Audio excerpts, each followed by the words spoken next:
আসসালামু আলাইকুম। এই যে দেখুন আমার ছোট্ট একটি বিলাতি কুমড়া গাছ, এর মধ্যে ফুল ফুটেছে। অনেকগুলো ফুল ফুটেছিল। এই যে দেখেন প্রত্যেকটা গোড়ায় গোড়ায় এই যে কলি এসেছে।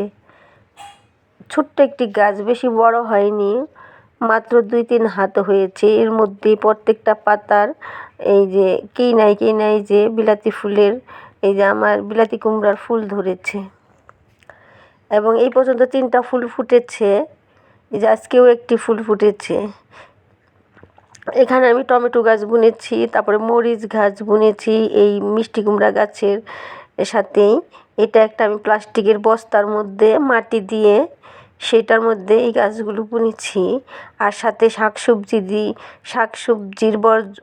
দিয়েছি, সেগুলোতেই বেশ পুষ্টি হয়েছে।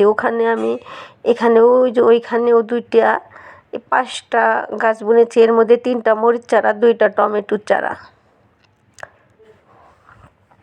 আমার গাছগাছালি বুনতে খুবই ভালো লাগে।